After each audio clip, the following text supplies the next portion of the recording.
오늘 아침 우리에게 주시는 하나님의 말씀을 봉독하겠습니다. 신약 성경 요한복음 5장 1절로 9절까지 있는 말씀을 봉독하게 되겠습니다. 신약 성경 149면입니다. 요한복음 5장 1절부터 봉독하게 됩니다. 이 계시의 말씀을 봉독할 때 다 함께 하나님의 음성을 들으실 수 있길 바랍니다. 그 후에 유대인의 명절이 되어 예수께서 예루살렘에 올라가신지라. 예루살렘에 있는 양문 곁에 히브리 말로 베데스다라 하는 못이 있는데 거기 행각 5이 있고 그 안에 앉은 병자, 맹인, 다리 저는 사람, 혈기 마른 사람들이 누워 물이 움직임을 기다리니 이런 천사가 가끔 못에 내려와 물을 움직이게 되는데 움직인 후에 먼저 들어가는 자는 어떤 병에 걸렸든지 낫게 되미로라. 거기 38해가 된 병자가 있더니 예수께서 그 누운 것을 보시고 병이 벌써 오래된 줄을 아시고 이르시되 네가 낫고자 하느냐? 병자가 대답하여되 주여, 물이 움직일 때 나를 못에 넣어주는 사람이 없어. 내가 가는 동안에 다른 사람이 먼저 내려가나이다. 예수께서 이르시되 일어나 네 자리를 들고 걸어가라 하시니 그 사람이 곧 일어나서 자리를 들고 걸어가니라. 이날은 안식일이니 유대인들이 병 나은 사람들이 이르되 안식일인데 네가 자리를 들고 가는 것이 옳지 아니하니라. 대답하되 나를 낫게 한 그가 자리를 들고 걸어가라 하더라 하니 그들이 묻되 너희에게 이 자리를 들고 걸어가라 한 사람이 누구냐 하되 고침을 받은 사람은 그가 누구인지 알지 못하니 이는 거기 사람들이 많음으로 예수께서 이미 피하셨음이라. 아멘.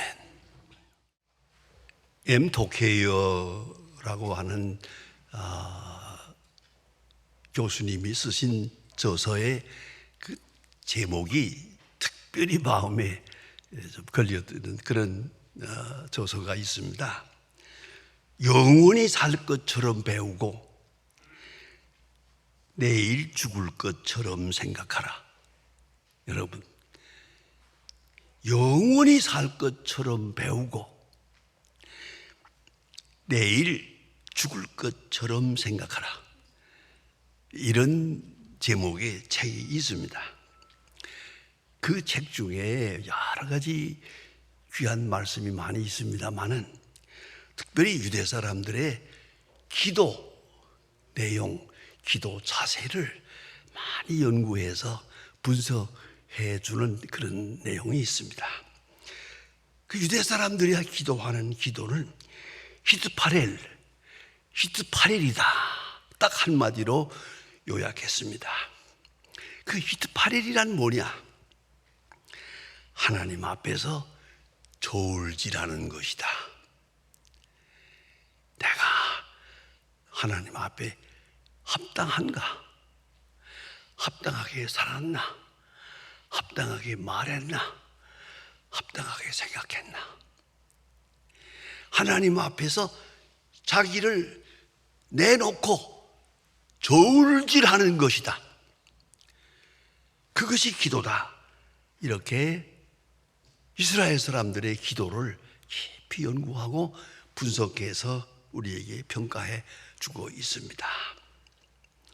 내 소원을 하나님 앞에 말하는 것이 아니라 하나님 앞에 자기 자신을 내놓고 하나님이 주신 은혜 앞에 내가 합당하게 살았나, 하나님의 은혜를 받을 만한 그런 그릇으로 살아갔는가, 하나님 앞에서 자기 자신을 냉정하게 아주 경건하게 평가하는 것, 그것이 기도다. 이렇게 토케이어는 우리에게 가르쳐주고 있습니다. 영국의 작가 조지 엘리어트를 여러분 잘 아실 겁니다. 그가 우리에게 가르쳐준 교훈, 아주 지혜로운 교훈이 있습니다. 사람은 감옥에 살고 있다. 한마디로 말하면 자유하지 못하다. 생각이나 행동에 있어서 자유하지 못하고 늘 감옥에 갇힌 것 같은 그런 감옥 생활을 하고 있다. 5가지 감옥을 그는 지적해 말하고 있습니다. 첫째가 자기 사랑의 감옥. 자기를 너무 사랑해. 자기 사랑만 하다 보니까 다른 사람을 사랑할 수 없어요. 할 수가 없어요. 거기서 나 자신도 무너지는 거예요. 자기 사랑이라고 하는 극단적 감옥에 갇혀 있다. 두 번째는 자기 중심적인 생각에 사로잡혀서 근심의 감옥. 거기 걱정이 많아. 이 생각, 저 생각하면서 걱정에 매여서 근심의 감옥 있고, 세 번째는 지금은 다 어렵고 옛날 일은 좋았던 것 같아. 자꾸만 옛날 생각을 합니다. 그래서 지나간 옛날을 그리워하는 향수의 감옥. 네 번째는 다른 사람을 부러워하는 선망의 감옥. 나는 이렇게 수고하고도 잘 못 되는데 다른 사람들은 수고 없이 잘 사는 것 같아. 그래서 다른 사람을 무조건 일단 부러워하는 거죠. 선망의 감옥이 있다. 또한 가장 무서운 것은 삶을 사랑하지 못하는 증오의 감옥. 자기 자신의 삶 자체를 증오하고 미워하고 그렇게 사는 건 참 비참한 거죠. 다시 한번 정리하면은 자기 사람의 감옥, 근심의 감옥, 향수의 감옥, 선망의 감옥, 증오의 감옥, 이런 감옥에 갇혀서 그 심령이 자유하지 못한 가운데서 살아가는 것이 인간이다라고 엘리오트는 말하고 있습니다. 오늘 본문 성경에는 아주 이 모든 것에 대한 해답을 줄 수 있는 대단히 중요한 말씀이 기록되어 있습니다. 아마도 세상에서 가장 불행한 사람 중에 하나, 대표적인 사람이 아니었겠나 생각합니다. 왜냐하면 병에 걸려서 38년 동안을 누워 있었으니까요. 가끔 우리가 병원에 입원할 때 한 며칠, 몇 달, 몇 년 뭐 그런 수 얘기를 합니다만은 여러분 38년 동안을 환자로 누워 있었다면 인생을 그렇게 다 살아버린 거예요. 아마도 가장 불행한 사람이 아니었겠나 그런 생각을 하게 됩니다. 그런데 그가 있는 곳은 어떤 곳이냐? 베데스다 연못가입니다. 베스라는 말은 히브리 말로 집이란 뜻이고 에스더라는 말은 자비란 뜻입니다. 베스 에스다, 베데스다라는 말은 자비의 집이란 말입니다. 그 자비의 집이라고 하는 그런 이름을 가진 연못가에 많은 환자들이 와서 어찌 생각하면 허황한 기대를 가지고 누워 있습니다. 거기에 있는 지가 38년. 참 생각해 봅시다. 이렇게 불행한 사람이 있을까? 이렇게 참 인생을 이렇게 살아도 되나? 감옥 중에 가장 무서운 감옥에서 38년을 고생한 환자의 이야기가 오늘 본문에 있습니다. 자, 그런데 예수님이 이 사람을 방문합니다. 오늘 성경을 자세히 보면요, 참 특별한 의미가 있습니다. 명절입니다. 이건 축제입니다. 그런 거로 시골서 예루살렘에 올라간 사람들이 올라가서는 축제 분위기에 쌓여가지고 여기서 손님을 만나고 저기서 친척을 만나고 여기 친구를 만나고 이러느라고 다 예수님의 제자들도 다 흩어진 것 같아요. 본문에 보면 다 흩어졌어요.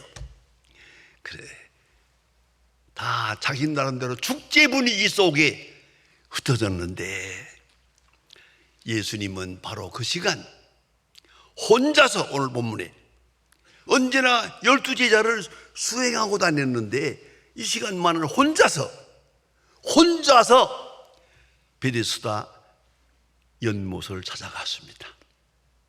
찾아가서 여기에 환자, 38년 된 환자를 만나 주십니다. 그런데 예수님이 이 사람에게 인사한 것이 무엇인지 아십니까? 딱 한마디예요. 낫고 좋아하느냐? 다른 말로 조금 줄을 달아야 될 것 같습니다. 아직도 낫고 좋아하느냐? 그 말이죠. 낫고 좋아하느냐가 아니에요. 38년 됐는데 아직도 소망을 버리지 않고 기대를 가지고 낫고 좋아하느냐? 라고 물었어요. 그럴 때 이 사람이 예, 낫고 싶습니다. 지금도 낫고 싶습니다. 이렇게 대답하지 못해서요. 이게 정직한 대답인데 그러질 못하고 연못에 물이 동할 때 나를 연못에 넣어줄 사람이 없습니다. 이건 전설이에요. 하늘에서 천사가 내려와서 여기 물을 이렇게 움직이면 조용한 연못인데 가끔 물이 움직일 때가 있어요. 그건 천사가 와서 목욕을 하는 거다라고 그 생각을 해요. 그때 먼저 들어가는 환자는 어떤 병자라도 낫는다. 그런 전설이 있어서 이건 어디까지나 미신적이고 전설이에요. 많은 사람들이 이걸 믿고 그런 장기 환자들이 여기 와 있어요. 그리고 물이 동하기를 기다려 하다가 물이 동할 때 다 먼저 들어가려고 하는데 이 38년 된 환자는 도와줄 사람이 없어. 어기적 하다 보면 다른 사람이 다 먼저 들어가고 자기는 못 들어가요. 바로 이런 사람이에요. 이 사람의 마음속에 한 가지 소원이 있어요. 물속에 내가 먼저 들어가 왔으면 좋겠다. 물이 동할 때 내가 들어갔으면 좋겠다. 그러려면 나를 도와줘야 될 사람이 있는데 내가 도와줄 사람이 없어.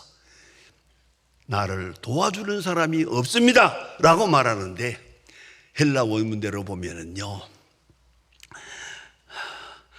안트로폰 우게코라는 말이에요. 안트로포스라는 말은 사람이란 말이고요, 에코란 말은 해부동사입니다. 가졌다는 뜻입니다.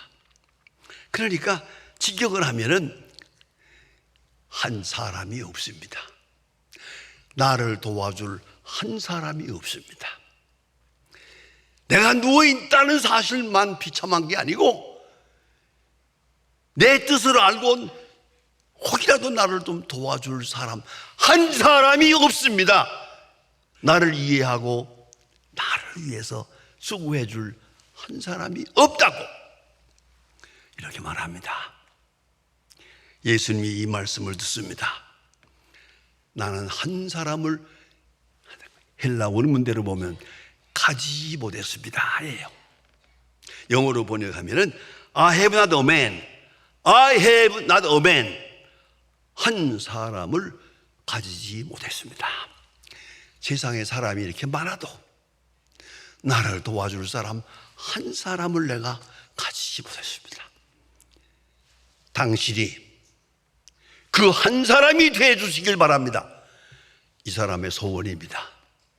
예수님을 향해서 당신이 무리동할 때 내가 좀 먼저 들어가도록 나를 도와줄 그 한 사람이 돼 주었으면 좋겠습니다. 예수님 이 말씀을 듣고 전혀 관계없이 이 사람을 향해서 명령을 합니다. 일어나 걸어가라. 일어나 걸어가라. 이거는 있을 수 없는 얘기입니다. 상상도 못할 얘기입니다. 일어나 자리를 들고 걸어가라. 이 사람이 벌떡 일어납니다. 놀라운 기적을 경험하게 됩니다. 여기에 누워있던 이 장기 환자 한번 상상을 해보세요. 자, 건강을 잃어버렸죠. 38년 동안 누워있다 보니 아무것도 가진 게 없어요. 가족도 없고 친구도 없고, 그리고 더 중요한 것은 의식적으로 보면은 기대감도 없어요. 무리동할 때 들어가면 꼭 낫는다 그 생각도 아니에요. 낫거나 안 낫거니 중요하지 않아. 내가 먼저 들어가 보았으면 좋겠다 하는 생각, 그 정도뿐입니다. 다시 말하면 소원마저 병들었어요. 세계관도 병들었어요. 신앙도 미신화됐어요. 정상적 신앙이 아니에요. 미신적 신앙이에요. 잘못된 신앙이에요. 그러나 오늘 성경을 깊이 읽어야 됩니다. 예수님께서 이 사람을 향해서, 이 사람아 정신 차려. 38년 동안 누워있다 보니까 정신도 병들었구만. 당신의 세계관, 당신의 가치관, 당신의 신앙관, 당신이 가진 감정 그 자체가 벌써 병들었어. 몸만 병들은 게 아니야. 내 정신도 병들었어 라고 지적해 말씀할 수가 있는데, 예수님은 이 사람의 이 미신적인 잘못된 신앙에 대해서 비판하지 않았습니다. 참 비판하지 않았습니다. 너무 귀한 얘기입니다. 저는 이 성경을 특별한 각도에서 봅니다. 제가 인천에서 목회할 때 신방을 많이 합니다. 이 집 저 집 다니면서 신방하다 보면은 특별히 제 마음에 괴로운 것이 뭐냐면 집집마다 이렇게 부적이 많아요. 그냥 여기저기 울깃불깃한 거 아주 북어 대가리 이런 거다. 자, 어떻게 하면 좋겠습니까? 죄송하지만 우리 여전도사님은 그게 못마땅해가지고 다 치워버려! 막 이럽니다. 그러면 제가 얘기합니다. 그대로 두세요. 저 사람은 저걸 믿고서 오늘까지 살아왔는데 남을 하지 말라고. 오늘 예수님께서 이 불쌍한 사람, 무리동할 때 나를 놓아줄 사람이 없습니다라고 하는 이 미신적이고 잘못된 세계관, 잘못된 신앙에 붙들려 있는 걸 보면서 책망하지 않았어요.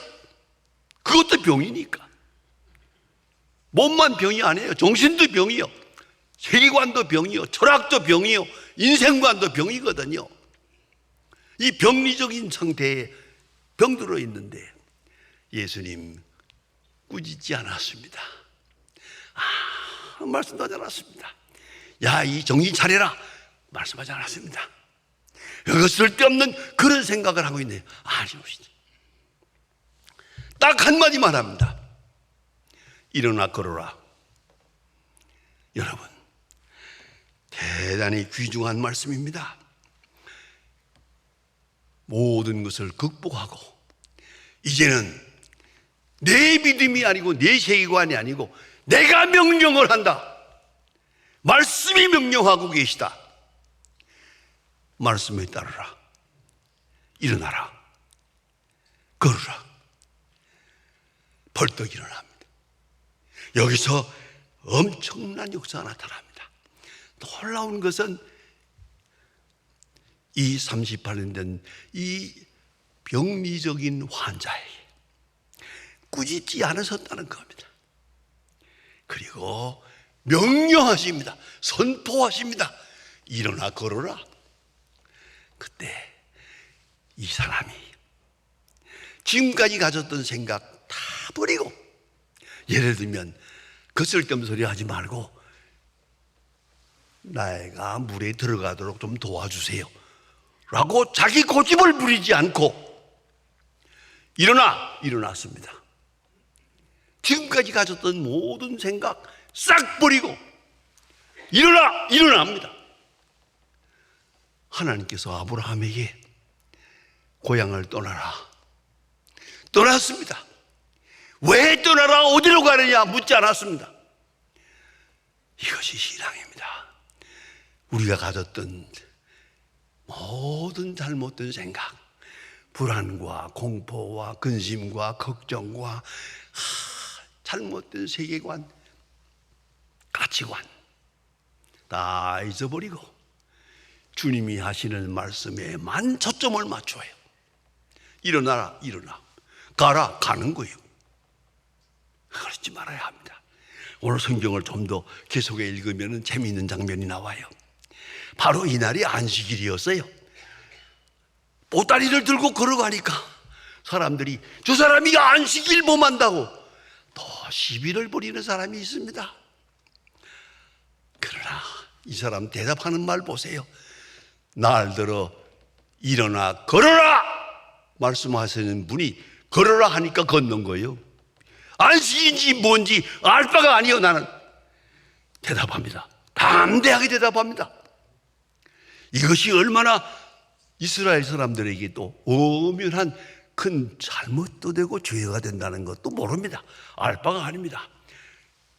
예수님이 일어나 걸어라 하신 거로 걷습니다.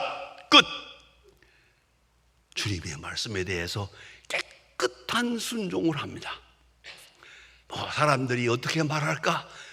어떻게 비평할까? 그 뒤가 어떻게 되나? 상관하지 않았습니다. 이걸 깊이 생각해야 합니다. 건강한 사람에게 말씀하시듯이 말씀하십니다. 일어나 걸어라. 예수님은 이 환자를 건강한 사람으로 대하고 있습니다. 건강한 사람으로 대하듯이 명령하고 계십니다. 말씀하고 계십니다. 이 환자 역시 건강한 사람처럼 예수님의 말씀을 그대로 직선적으로 순종하고 있습니다. 그러기 위해서 자기가 가졌던 생각 싹 버리고 불안과 공포와 세상적인 근심 상관없어요. 그리고 남들이 뭐라고 하느냐 상관없어요. 오직 주님의 말씀에만 직선적으로 응답합니다.